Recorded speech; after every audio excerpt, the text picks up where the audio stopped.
In today's show, we look at the 10 games from Wednesday, including an injury to Steph Curry. Michael Bolton. Thanks, Josh. It's Michael Bolton here, and it's time for another episode of the Locked On Fantasy Basketball Podcast. Let's get to it. Let's get to it, indeed. You are Locked On Fantasy Basketball, your daily fantasy basketball podcast, part of the Locked On Podcast Network.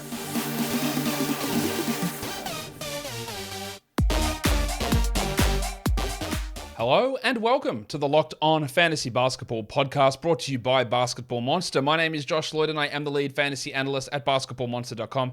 And you can find me on Twitter as always, at redrock_bball, on TikTok at redrock_bball, on Instagram at Locked On Fantasy Basketball, and Substack, joshloyd48.substack.com. Not today's episode. Thank you for making Locked On Fantasy Basketball your first listen every day. We are free and available on all platforms. So, there's 10 games for us to talk about. We're going to get into them. We'll just do it right now. Wani. Let's get it on, Gilly. All right, some news updates. Wendell Carter Jr. and Jalen Suggs, it's better to give him his full name, are doing some work at Orlando Magic practice. Not much, though. I would rule them out for the rest of this week. Maybe they're back next week. Gaz Harris, I would also expect not to be back this week. And then we'll really start to see rotational decisions need to be made. We'll talk more about the Magic for their game later on. For Phoenix, Devin Booker, DeAndre Ayton. Well, Cameron Payne was questionable. He's actually been ruled out. But Booker and Ayton are both questionable. Ayton didn't practice. Booker did. So let's watch that. If Ayton is out, Biyombo's the stream. If Booker is out, it looks like Shamet is the stream. With Payne out, you're going to probably get more minutes for someone like a Josh Okogie and more minutes for Chris Paul in the starting lineup. Jimmy Butler sat out today for a back-to-back. He'll play tomorrow. The Heat have one more back-to-back on I think it's like New Year's Eve. And then they don't play a single back-to-back in January. So the plan is for Butler to miss one of those games across New Year's Eve. And then assuming there's no other setbacks, he doesn't miss back-to-backs for the rest of the season. Now, with Jimmy Butler, assuming there's no further injuries is a ludicrous assumption. It's just not going to happen. But that is the current plan for him. He will miss the next lot of back-to-backs, which is end of December. And then they don't have one in January at all. So that is, Obi's not a big fan of the Jimmy Butler management plan, but that is what they are planning to do. We'll talk more about the Heat in today's show when we get to that game. Gordon Hayward is set to return on Friday. I do think that Gordon Hayward is a 12-team ad. You don't find potential top 100 players sitting on the waiver wire very often. And if he is on the waiver wire, go and add him now. He's ahead of scheduling his return. It'd probably be a little bit iffy early on, and he might be bad. But I think he's got to take that chance, add him, and then see where it goes. And Delon Wright could also return on the upcoming road trip. They play on the road, the Wizards, until the middle of next week. And both him and Rui Hachimura have the potential of returning during that road trip. So be aware of that, especially Delon for deeper leagues. We'll talk about the other new stuff as we go through these games. But there's been a couple of people, one guy in particular, who in the comments every day on the video is like, oh, dark mode. So I found sort of a way to get the box scores in dark mode. But I want people's feedback if you are watching a video. Otherwise, I'll go back to the white screen. So we've got dark mode box scores. Prepare yourself.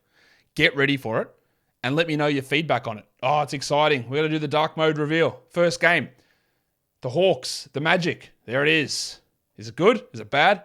I don't know. But we're recording the whole show in dark mode today and we'll see how it goes. The Magic win at 124, sorry. Magic dropped like over 50 points in the first quarter. And then scored 50 in the next two combined. It was a weird game. The Hawks are shithouse. Yes, they are missing players, but they shouldn't lose this game. Trae Young returned, played 39 minutes, had 19 points, 40% shooting, but did have 16 assists. He's still nowhere near where he needs to be, and it's disappointing. They did decide to start AJ Griffin again, 27 minutes with 15 points and 3 threes. That's fine. It's a streamer for points and threes. If you want to make moves to grab Gordon Hayward or one of the other names that's going to come up in this show, I get it. We'll talk about him in a second. Don't worry. Clint Capella, 22 minutes, 16 and 6 for the big fella. Dental plan. Lisa needs braces. But he left this game early with a calf injury. And we got this great update from Nate McMillan. He said Clint came out in that fourth quarter. He had tightness in his calf and he had to be removed from the game. No shit, dickhead. That's what it says when your team releases will not return, doubtful return, calf tightness. That doesn't tell us anything. So, look, lucky we got that update of nothingness. But this is the opposite calf to the Achilles soreness that he had last game. So at least it's not a flare-up of that. But if you want to grab a Kongwu just in case, it makes sense. Bogdanovic was inefficient, but still had 31 minutes and 17 points. He is a 12-team league guy who's getting a ton of shots. It will reduce when when Collins returns. They don't care to give Collins any shots at all. But when Murray returns, and let's talk about it, because again, on the surface, we look at this and go, wow, DeAndre Hunter, Josh, he proved you wrong. 25 points in 38 minutes. Yeah, he's not that bad. Okay. No, and look, in all seriousness, this is a really good performance. 25 points, 6 rebounds, 3 assists, 4 triples, 9 of 10 from the line. There's no way it happens again. And it also is a ridiculously misleading game because he had 20 points in one quarter. He had 20 points in the second quarter and 5 for the rest of the game. Like, what? So, yes, all in all, and it all counts. Don't get me wrong. It all counts. I am not rushing to add DeAndre Hunter because of this game. Good minutes, good overall production, one crazy hot quarter, and that's it. Still no defensive stats, still poor shooting. The 9 of 10 from the line is good, though. It's great. I don't expect him to get to the line 10 times. But Jalen Johnson started 9 points in 19 minutes. He blocked 4 shots. Didn't have any foul trouble. They just played him reserve minutes. And that's going to be a theme today. Starters who played reserve minutes, just to confuse us. For the Magic, what I said with the Orlando Magic the other day was, I think it is going to be a consistent should I say the word? Yeah, it's a mind fuck with what they do with the point guards. 32 minutes for Markelle Fultz here. Last game, remember how bad he was? Well, he played 32 here. 16, 7, and 9, 4 steals and a block, and turned in one of the best lines of the day. And I said some games you're going to have big Cole Anthony games. Some days you're going to have big Markelle Fultz games. Someday, eventually in the future, when we're all living under unicorn horns, Jalen Suggs will be able to put up good games. But being able to predict that game by game feels bloody impossible. Now, I still like Fultz more than Anthony, and I believe that's what I said. But it was really hard to consider these guys, any of them, must-roster players. Like, for example, Anthony had 13, 5, and 6, but no threes, no steals, no blocks, and 43% shooting. That's still good enough. And you can have any of them in 12-team leagues. I also think if you want to drop them, it's also fine. Now, you're never going to drop Fultz after this game, but he could have 8, 1, and 3 in the next game really easily. And this is the problem. And when that was the question I was asked when these guys were returning, and I said, I think it's the thing I'm least sure about anything. The 3-point guards, I'm going to go back and forth on them the whole time. There's going to be ups and downs, and it has played out like that. It doesn't really help you if nobody knows how it's going to work. But the fact that we know that nobody knows is something, I guess. Paolo had 20 points in 34 minutes, 6 rebounds, 6 assists, 2 steals, and a block. Shot poorly, but was good from the line, so we'll take that as a win. And Bol, 27 minutes. 21 and 7 for Bol. Steal, a block, 3 threes. One of his best games in the recent couple of weeks. Still continuing to produce really strong value. I still do believe that he is a long-term sell high, but we're not going to see the impact of that until Suggs, Carter, and Harris return. But this was really, really good from him. Mo Wagner, and much like the point guards, now the centers are going to do this to me. Mo Wagner last game was outplayed by Mo Bamba, so in this one he played 30 and Bamba played 17. Mo had 17 and 5, 78% shooting. Probably is a 12-team league guy, but my confidence level is just on the absolute floor. And Bamba had 11 and 7 with 2 blocks and 2 threes in 18 minutes. You hate the 18 minutes, but you love that line. So I don't know what to make of it. I'll lean a little bit more towards the starter in both cases, Fultz and Wagner. But I don't feel really good about that at all on a game-by-game basis. It just could be all over the shop. And in fact, it probably will be. Today's episode is brought to you by ExpressVPN. We all know ExpressVPN protects your privacy and your security online, but it can also help you see more movies and more shows because you, movie expert, has gone through everything on Netflix. You've run through Netflix, just absolutely worn it out. So you're looking, where I got my next thing? What's the next thing? You got any more of those prestige dramas? Well, on ExpressVPN, you can log into Australian Netflix, and we got Rick and Morty here. I didn't even know that, but apparently we do. Australian Netflix has Rick and Morty, so you can change your location on ExpressVPN to say, you are living in Australia with me, fighting kangaroos on our way to the supermarket. And you get to watch Rick and Morty. It's a fair trade-off, I'd say. It's not just Netflix, though. ExpressVPN works with any streaming service, Hulu, BBC, iPlayer, YouTube, you name it. There are hundreds of VPNs out there, that's true. But the reason that you should use ExpressVPN to watch shows is because it's ridiculously fast. There's never any buffering or lag, and you can stream in HD, no problem. Works on all your devices as well. So if you want to get access to hundreds of news shows, go to expressvpn.com/lockedon right now. And you can get an extra 3 months of ExpressVPN for free. That's expressvpn.com/lockedon, expressvpn.com/lockedon to learn more. Holiday season is approaching. You hang out with a few friends, putting back a few bevies, a few frothies. A few becomes a few too many. As the evening comes to an end and people start to head out, you think of calling for a ride. Nah, you live nearby. You can make it home okay. It's no big deal. What are the odds you get pulled over anyway? And what's the worst that can happen? Your insurance goes up. Big deal. You lose your license. You lose your job. You total your car. You kill someone. Acting. Everyone knows about the risks of driving drunk. The results are tragic and often deadly. However, that still doesn't stop everyone, or anyone really, from getting behind the wheel while under the influence. That's why police officers are out there right now looking for impaired drivers on our roads to save lives. So if you think you're okay to drive after a few drinks, think again. Play it safe and plan ahead to get a ride. It only takes one mistake to change your life or someone else's forever. Drive sober or get pulled over. Let's go to the next game, and this is where the big stuff went down. The Golden State Warriors got, let's be honest, beaten embarrassingly by the Pacers again. 125-119, but in the end, do we actually care about the result? Is that the big issue here? Because Stephen Curry, who was carrying hard, suffered what looked like I'm not going to say it's an outrageously serious injury, but who bloody knows? It didn't look good. He got popped by Jalen Smith on a screen. It was his non-shooting arm, his left shoulder. But I'm going to be surprised if there's not missed time here. I don't know what the injury is. They'll get an MRI tomorrow. You would imagine there was some sort of subluxation, which is like a dislocation. The shoulder may have popped out. Maybe there's AC joint damage. You hope there's no fracture or ligament tears or anything along those lines. But that's really what we want to pay attention to. Steph, shoulder injury, not good. They're having to play him so many minutes and get him to do so many things that the risk of these injuries he's always going to creep up. Obviously, it just happens, but that is what happens when you have to play so much. He was great. 38, 7 and 7, 2 steals and a block, and he'd been a little bit down prior to this game. So this is great to see. We just don't know what it means now for the future. Yes, this game was without Klay Thompson. It was without Andrew Wiggins. So we got big minutes from the big ragu. Dante DiVincenzo, 38 minutes. Now, the obvious thing is when Steph goes out, Jordan Poole will start. But remember, one of the big things in injuries is who replaces the replacement. And it's going to be DiVincenzo. So I think he can play maybe 27 minutes a night while Steph is out. Basically play the Jordan Poole role. It'll give deeper leagues a shot at someone like, I haven't done this sound for a while. Someone like Moses Moody. When you look at Moses Moody.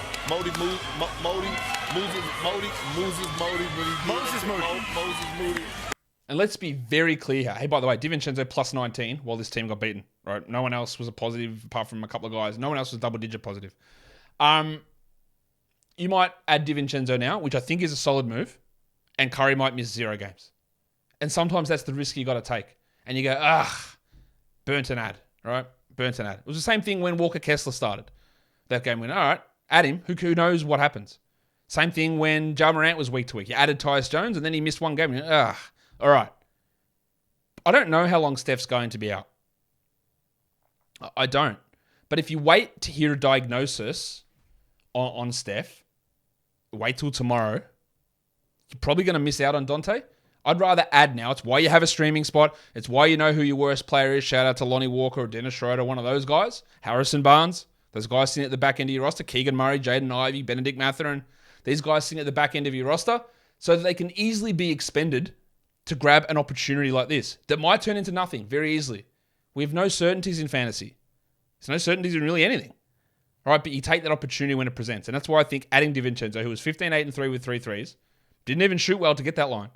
There's enough value there to grab him. Poole had 20 points on 36%, which is rough. While they started Kevon Looney, Johnny Kuminga started the second half. 9 and 8, a steal, 2 blocks, but 31% shooting. His field goals had been really up recently.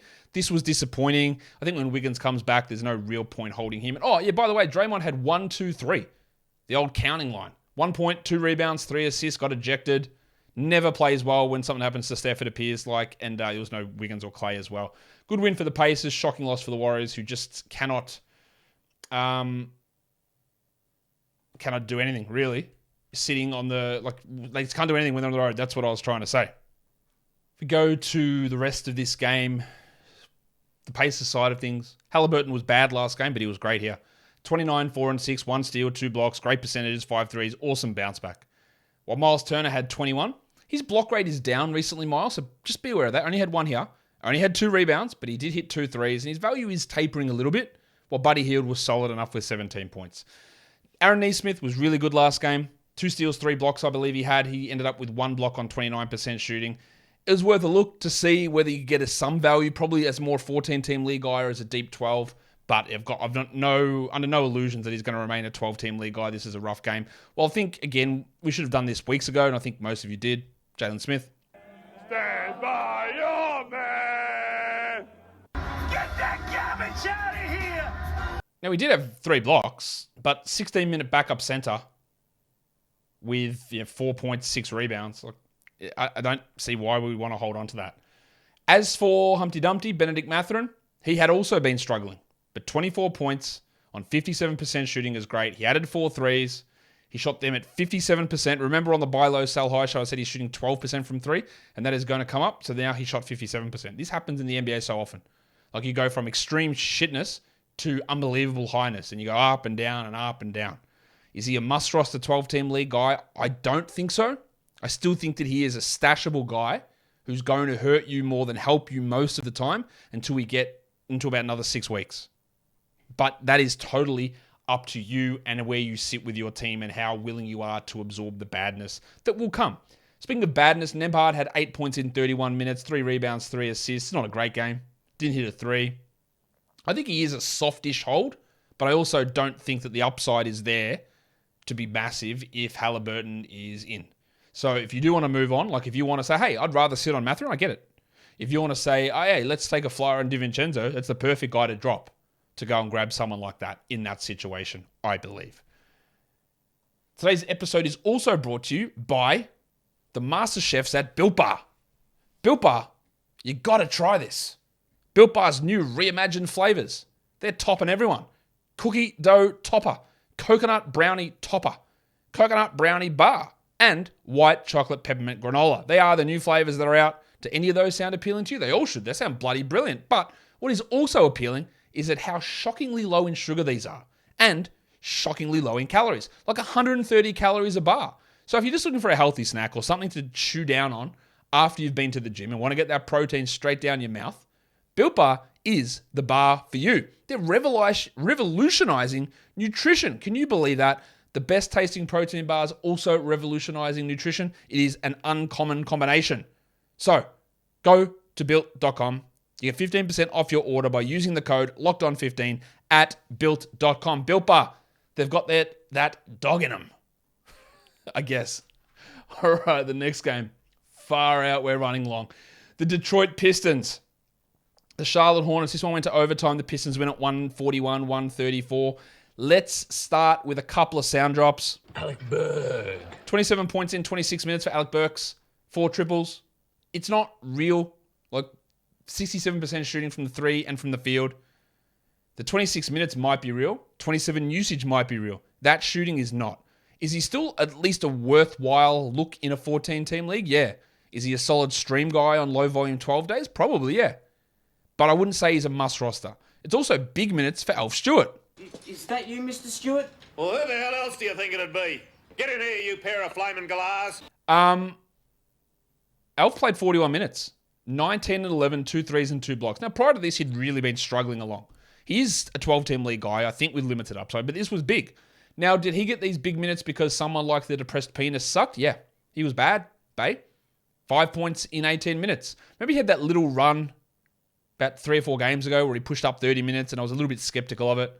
Well, I'm not skeptical anymore. See you later. Bye. Jack off right now. Get that garbage out of here. In saying that, Sadiq Bey will be better than this. I'm not looking at him, though, as a consistent 30-minute-a-night player, but also not a consistent 18-minute-a-night player. Marvin Bagley got hurt. You can obviously drop him, I think. I hope you understand that.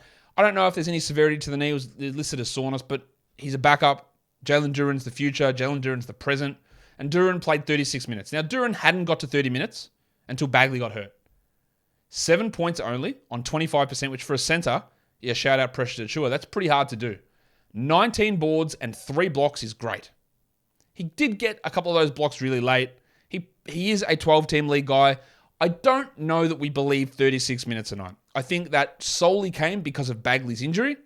And if Bagley was healthy, these dickheads would still force 21, 22 minutes into him, limiting what Duren can do. But with the injury to Bagley, they were forced to play their best option, and I think he responded pretty well. My faith in the Pistons and Dwayne Casey is limited, but grab him and let's see what happens. Jaden Ivey, like 13, 3, and 4. No defensive stats, no threes. It's why I'm not massively high on him. While Killian Hayes, I am decently high. Now, 40% from the line is dreadful. But 25, 7, and 8, he's a 12-team league guy. So if Hayes and Duren are on your wire, they are worth adding. Roughish night from Bojan Bogdanovic, 24 points, but no defensive stats and only 42% shooting. It's not bad. Like 24 points is great. But in the past, he's been a points and nothing else sort of player, and that's what he brought us here. While Kevin Knox dropped in 17 in 19 minutes. Be interesting to see what they do with Knox versus Livers when Livers does return. For the Hornets, well, we got LaMelo Ball back, which is great. All right, awesome to get him back in action this one. Ball, 34 minutes, 23 points, 11 assists, 50% shooting. So much for a minutes restriction. That was great. And they predictably moved Jalen McDaniels to the bench. But when they did that, they went with a really, really short rotation. We only got like a 9-man rotation, and we had 6 guys play over 34 minutes, which is not something you usually get. Yes, overtime helped. 21 points for McDaniels in 35 minutes, 6 rebounds, a steal, and a block on 78% shooting. That is the key there. This is just your massive sell high. I thought he's going to be a drop, and obviously that looks stupid, scoring 21 points. But he took 9 shots. That's a usage of 12. It took overtime to get here, and him shooting 78%. And overtime and 78% shooting are not things that are going to happen. Will he play 35 minutes every night? No, because Gordon Hayward's was going to be back next game. Sell him for any top 100 player. Any of them. I don't care who it is. Any of them. Oubre played 40 minutes. Again, overtime helps. Why they want him to be the number 1 offensive guy is staggering to me. 30 usage. He had 28 and 8 with 3 steals and a block. He shot 37%. He was 60 from the line. This is stealth tanking, yeah? Like, I misread it completely. I thought Steve Clifford would look at Kelly, but man, this guy is a shot jacker, a shot chucker who never passes and doesn't defend. And Clifford's gone, yeah, my guy. Yep, you're the man. Do whatever you want. Which, like, are you okay, Steve Clifford? Like, that's not what you've ever done ever in the past. And I got that wrong pretty clearly. What happens with Oubre when Hayward returns will be a big question still. The sell high is absolutely massively open, like Kelly's beautiful big blue eyes. But, how far does he drop? Because he's exceeded all my expectations so far. I'm still not confident in it. But he's doing it, isn't he? The Cockroach played 34 minutes, Mason Plumlee. 12 and 18, didn't block a shot, but just solid production. While Paul Washington had an interesting game. 29% shooting for a power forward is dreadful. 13 and 5 for counting stats is okay. But 2 steals and 2 blocks sort of rescues it, doesn't it? He's been all over the shop. I still think he's a 12-team hold. While Terry Rozier, 42 minutes, 25 points. Unfortunately, LaMelo Ball returning cut his assists down to 2, but also cut his field goal percentage down to 29% after he'd been rolling. Now, the theory generally would go, well, LaMelo's back and assists will drop, tick. Field goal percentage will go up. No, it didn't. So we hope that he continues to improve, but this was not a particularly good game. Kai Jones somehow stayed in the rotation, got 0 minutes, while Bryce McGowans was the guy who was taken out of that rotation. Let's go to the next one. The Kings pull off the win by 1 point over the Raptors on the road, 124-123, after Mike Brown was ejected for complaining about the refereeing. His team got behind him and rallied and said they were doing it for Mike. Good for them. Sabonis played 40 minutes, 21, 20, and 7.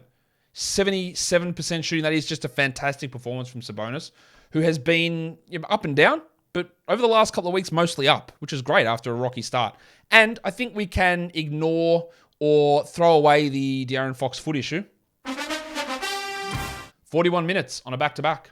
27, 6, and 10 with 4 threes. Yes, the shooting is still bad, 39% from the field and 71 from the line. I think we have to understand that might be an ongoing issue, but the minutes are huge.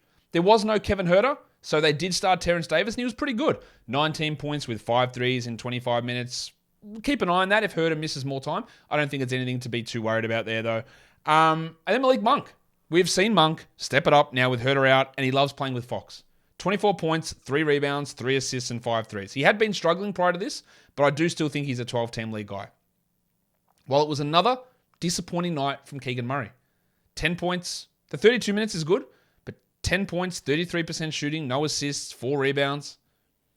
Is it good enough to hold? Much like with Jaden Ivey and with Benedict Mathurin, it's the same thing. Like, it's not good enough to be a 12-team league guy on the numbers alone. It's a wait-and-see situation that you may be hoping gets better over the next 2 months, but can you afford that? That's the question you've got to ask. Davion Mitchell really stunk here, just 12 minutes. He has... I would say that most people would look at him and go, yeah, I don't know if you're a starting player in the NBA anymore. A lot of people were fired up about him last season. He has had a really poor second season, I think would be accurate to say that. The Raptors, they were without OG Anunoby. They made a change to their lineup. They put Thad Young in instead of Christian Koloko. Young played 28 minutes and had 6 points. And I thought Boucher would do more, but this is the problem with Boucher. Like, we like the opportunity. We see someone out and go, all right, let's try it. But, as I've mentioned a million times, when you've just got so many guys that you can play in the same role, Hernan Gomez and Birch and Young and Banton even, and Koloko and Boucher, that if there's something that Nurse doesn't like, your minutes are going to be all over the place. And the same goes with Thad Young, who started and played 28 minutes, but he had 9% usage. He might not start next game. He might play 22 minutes. It's so hard to have any level of trust in these guys. Good game from Fred VanVleet. I'd say that slams the buy low window. 39, 8 and 5, 4 steals and a block. Great game from Scotland Barnes, who was on the buy low show the other day. 27, 7 and 10. Good shooting, 63% and 83 from the line. Just fantastic performances from both of those guys. While Siakam struggled. 19, 4 and 6, and he was bad from both percentages. And it was an absolute stinking game from Gary Trent. Nice, Gary! 25 minutes only, 11 points. He's standard 1 rebound, 1 assist, and if you're not getting steals, Gaz, you're no good to anybody. He shot 56%, but he just wasn't good enough. I think he's a hold while OG is out. I don't think he's going to be long-term, though. Juancho Hernan-Gomez played 24 useless minutes. He had 5 points in 24 minutes. And this team desperately needs a guard who can shoot and someone who can dribble because they don't have enough of them. And that is on management. Let's go to the next game. It was the Chicago Bulls losing another one. Al against the New York Knickerbockers. This one went to overtime, 128-120. Jalen Brunson, who had a foot injury coming into this game, played, of course, 39 minutes. 30 points with 7 assists on 52%, so that's great. But somehow we still got 35 minutes out of Emmanuel Quickley. 9 points for Quickley, that's shithouse. But he had 4 steals, he had 4 assists. He's not a 12-team league guy. Quentin Grimes is maybe. I think he might be. 14 points, 4 threes, 37 minutes. A steal, a block, 63% shooting. The usage is still low, really low. So that leaves him really on the borderline. But it's another strong game. And he's top 70 over the last week. Rowan Barrett's on a little strong stretch. 22, 6 and 2, 47%, hit his free throws. He's also top 50 over the last week. Might be a sell high, but he is looking a bit better. And the double royal, Julius Randle.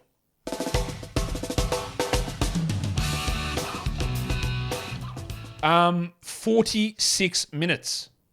33, 31, 13 and 7. No defensive stats, poor field goals, but just gigantic volume. He's the 11th ranked player over the last week. He's a gigantic sell high, but he's racking up big numbers, huge numbers, in fact. For the Bulls, DeRozan was solid, 32 points, 40 minutes.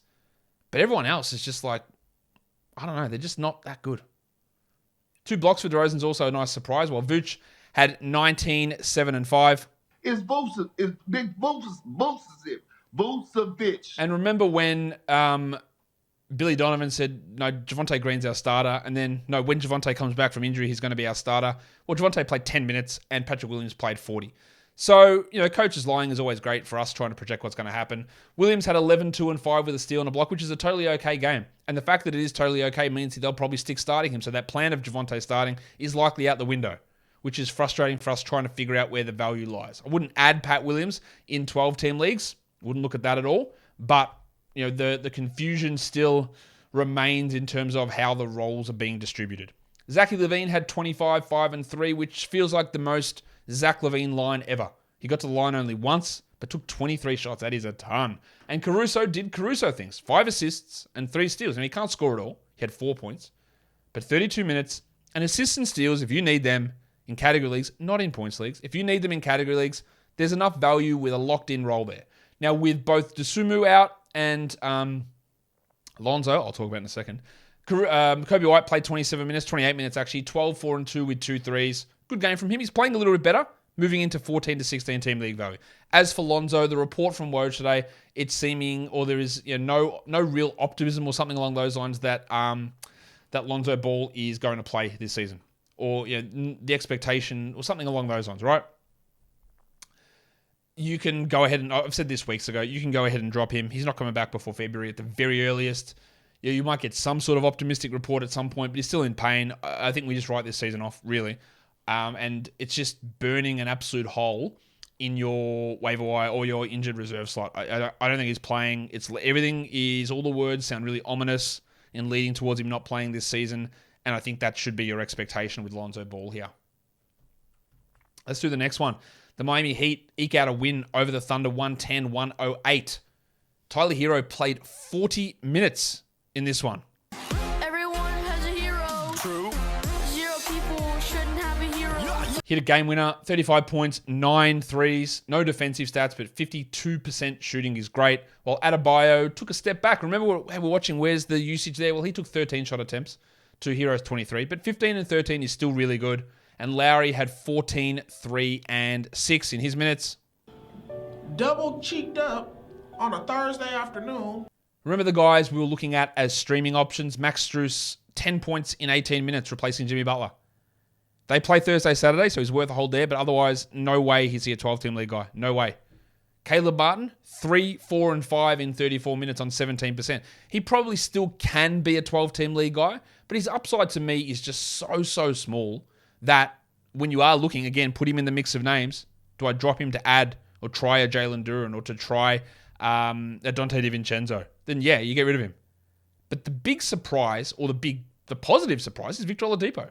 31 minutes. I don't think that he'll play tomorrow on the back-to-back, but 31 minutes, 12, 4, and 3 with 3 steals. Now, of course, the caveat is Jimmy Butler was out, Gabe Vincent also out, but with Strus looking like this, Oladipo looking better, I don't think he's a 12-team league ad. Like, I'm not saying that. I think in deeper formats, I think I had him as a 16-team league ad on the waiver wire show today. I might even lean 14. I'm not doing 12, but this was highly encouraging. I'd like to see it a couple more times, though. We also had 23 minutes of Duncan Robinson having 14 points with 4 threes, which is something that we really haven't seen him do at all.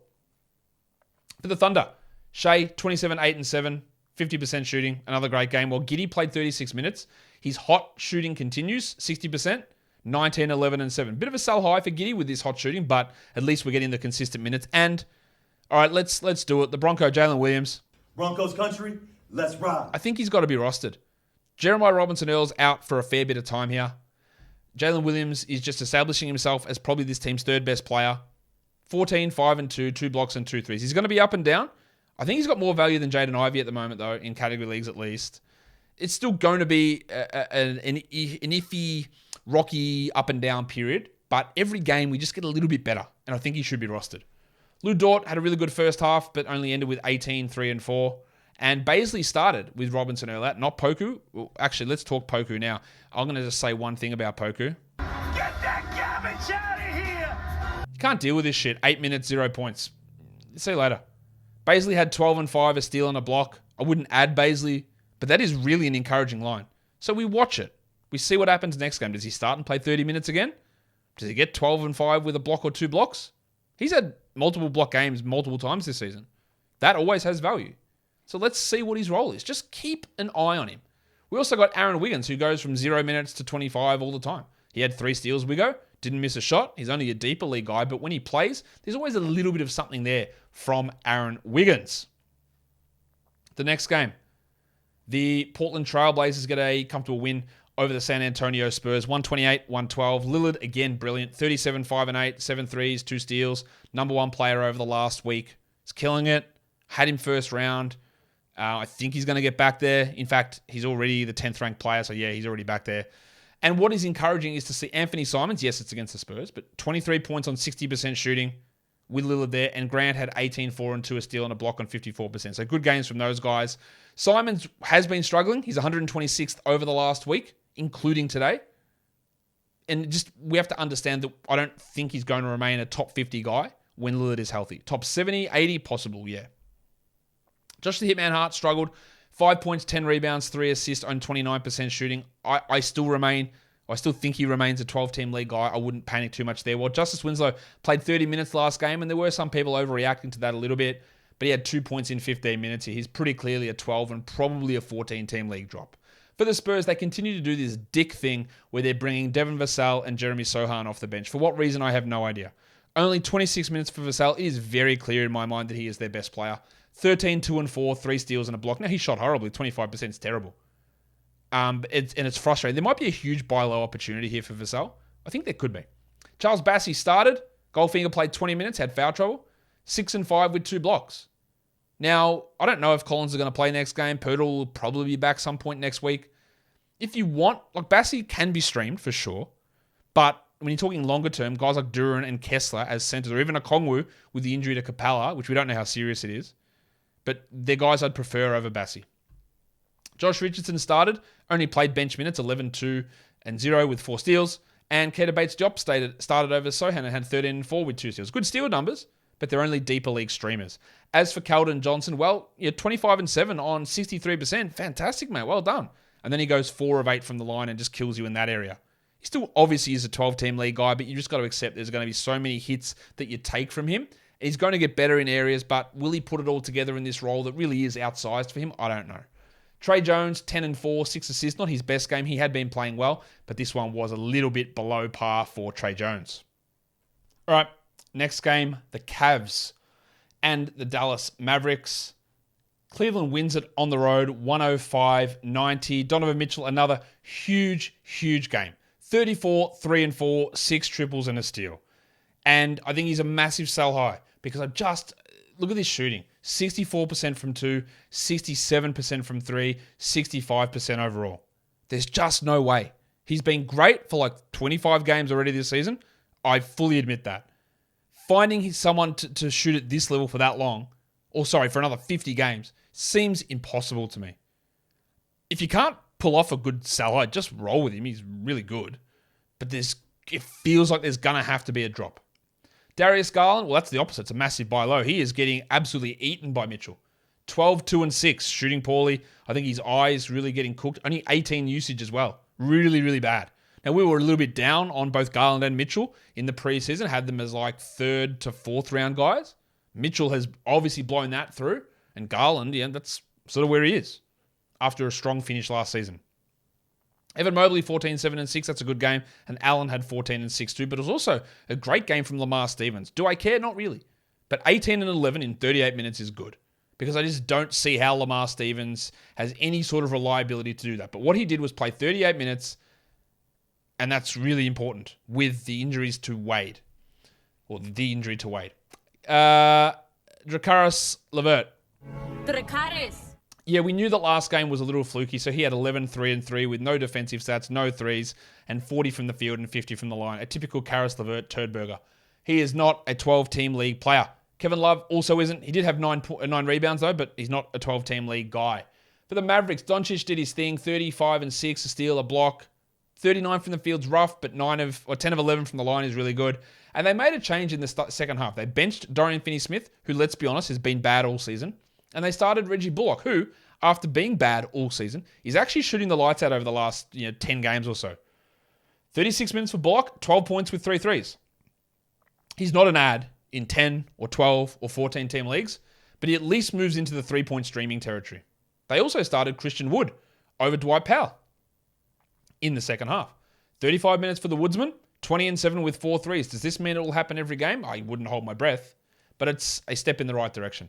Dinwiddie had 10 points, which is yuck, but he had 7 assists. Well, Tim Hardaway, oh my God, this guy, 31 minutes, 3 points on 20% shooting.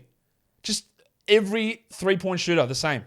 AJ Griffin, Malik Beasley, every dickhead like this. Don't do anything apart from hit points and threes and have hot streaks and cold streaks. If you want to drop him, I honestly don't care. The minutes are encouraging, but if you want to keep him, do it as well. Like, you can't predict what this guy's going to do on a night-by-night basis. And despite all of the heroics that he's had, he's not a top 200 player this season, and he's 269th over the last week. Drop him. Go ahead. Add him if he gets hot. Try and guess the next time he's going to go well. you got no idea. You got no hope of doing it. It's going to happen some games and other games it won't, or it might not happen for 4 games, or it might happen for 4 games in a row. That is the problem with these sort of players, is trying to figure out what the hell you do with them. And if they burn a roster spot on your team, you're better off just taking flyers. Like, who's the next guy I'm going to try? Like Lamar Stevens. Like, who's the next guy I'm going to try for threes? I'll find someone to stream in and maybe hit me threes. I think you get more value getting games by streaming than holding on to these wildly inconsistent players. But, that's my thought on it. The next one, the Wizards go down to the Nuggets 141-128. That is just a huge score. And old mate Monty Morris was back in action. 28 minutes, 20 points, 4 threes, 7 assists. It's a really good game. And as long as Beal is out, Morris is a 12-team league guy. So we immediately see that. And then we go, what happened to Jordan Goodwin?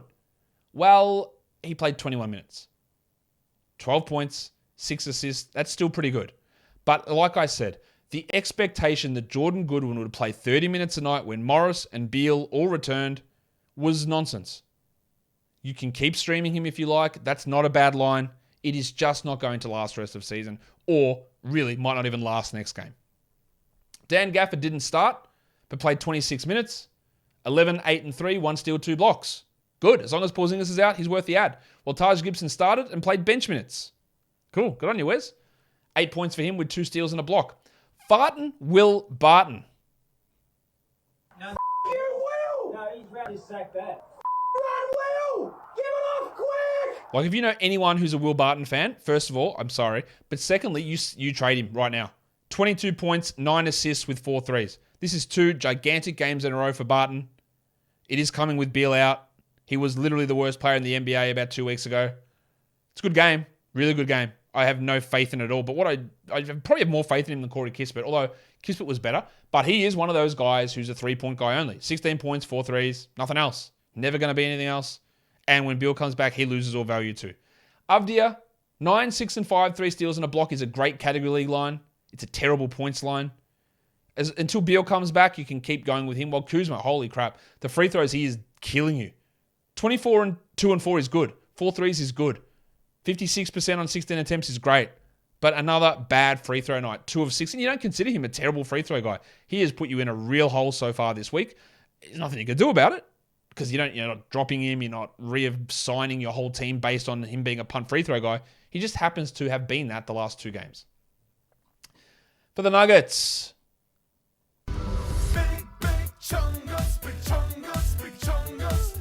Yeah, 43 points for Nikola Jokic, 14 rebounds, 8 assists, 4 steals and a block, 85% shooting and 90 from the line. That is a stupidly good game.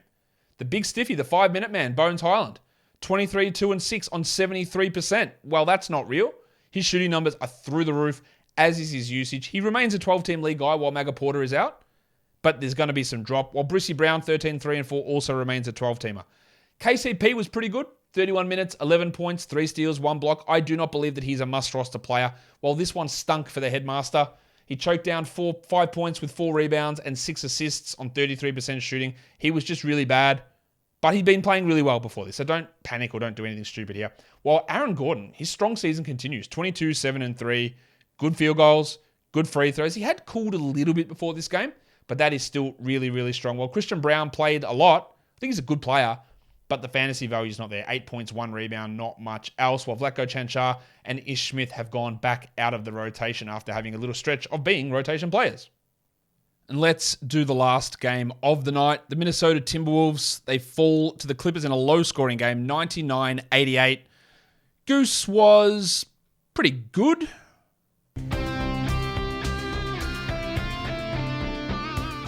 19, 7, and 3, 2 steals and a block. Like, it's okay. He's fallen off from that really hot streak that he had. It's all right. Gobert, again, just okay. He'd been playing pretty well, but 11 and 13 with 2 blocks. At least he got the blocks, but the usage was well down here. And Naz Reid, in deeper leagues, there's a little bit there for like 16-teamers. 9 and 7 for him. Kyle Anderson, that's nothing great. 13, 6, and 5, especially the fact that he shot 50 from the line, but he remains a 12-team league player. While Jaden McDaniels, I don't think that he's a 12-team points league guy. Well, the numbers would tell you that. He's averaging under 22 fantasy points. He had 6, 4, and 2. And in category leagues, you're getting by with steals and blocks. Now, today he had 3 steals and 0 blocks. But that's really all it is. It's defensive stats only for McDaniels. Austin Rivers started with D'Angelo Russell out. he is one of the worst per-minute fantasy players there is. He had 5 points in 29 minutes with 2 assists, while Jalen Noel didn't really... Where are you going, Obi? Jalen Noel didn't really take advantage. 13 and 3 in 25 minutes. There's enough stream value there for Noel, but that's probably about it. But not a huge amount to get excited for there if you are for the Timberwolves. For the Clippers, Paulie George. First triple-double for the Clippers. 17, 11, and 11. Only 31% shooting, but good otherwise. Kawhi played 31 minutes. 19, 8, and 1. 2 steals and a block. It would be a really good line if he didn't shoot 39 from the field and 67 from the line. He's getting there. He's starting to get there. He's inside the top 70 over the last week. This is not perfect, but we're getting there. Batum, though, is he already there? He's dominating. What's going on with this bloke? 13 and 7, 3 threes, 2 steals. Top 100 over the last week. Plays again tomorrow. Good stream for tomorrow, Batum. I don't really know how much how much he's going to be long term, but with Kawhi and Paul George back, they're just playing small a lot, and Batum is basically functioning as a center. Speaking of center, Zubats, yuck. 2 points, 7 rebounds, 17 minutes, 25% shooting. We knew there would be a drop-off, but this is extreme. Now, he did end this game with an injury, knee discomfort, but he was already playing poorly prior to that. He had a groin injury, now a knee injury. Is it the injuries that's causing the problem? Is it scheme causing the problem? I don't think he's a drop yet, but Jesus Christ, he is moving towards that zone really quickly. Without John Wall, Reggie Jackson did nothing. 10 points. He's a stream for tomorrow. That's it. Marcus Morris, stream for tomorrow. That's it. 12 and 7 with a steal on 31% shooting. These are not 12-team league players. All right, let's do the lines of the night. The monstrous line of the night does go to Big Chungus, Nikola Jokic. Your waiver wire line of the night goes to Alec Burks. The young gun is Scotland Barnes. And the dud of the night is the depressed penis Sadiq Bey. Top 10 players in category leagues today. Number 1 was Jokic, then Steph, despite being injured. Van Vliet at 3, Lillard 4, Sabonis 5, Halliburton 6, Scotty Barnes 7, Don Mitchell 8, Markelle Fultz 9, and DeMar DeRozan 10. Your top 10 players rostered in under 50% of leagues. Alec Burks at 1. Point streamer, 14-team league guy. Kevin Knox, no. Daniel Gafford, as long as Porzingis is out. DiVincenzo, I think he's worth a grab. Jalen Williams, I think he's worth a grab. Patrick Williams, not that inspired there. Nico Batum, yeah, for tomorrow and Saturday, absolutely. Terrence Davis, only if Herter remains out. Quentin Grimes, looking like it. Looking like he could be a 12-team league guy, but it's very borderline. And Corey Kispert, no thank you. Top 10 players in points leagues today. Number 1 was Jokic, then Van Vliet, Curry, Sabonis, Lillard, Fultz, Randall, Barnes, Scotty, Kelly Oubre, and De'Aaron Fox. And guys, that'll do it for me today. Don't forget to follow this podcast on Apple Podcasts, Google Podcasts, Stitcher, Spotify, and on the Odyssey app. If you're here on YouTube, you thumb it up and you leave those comments down below. Guys, we are done here. Thank you so much for listening, everyone. See ya.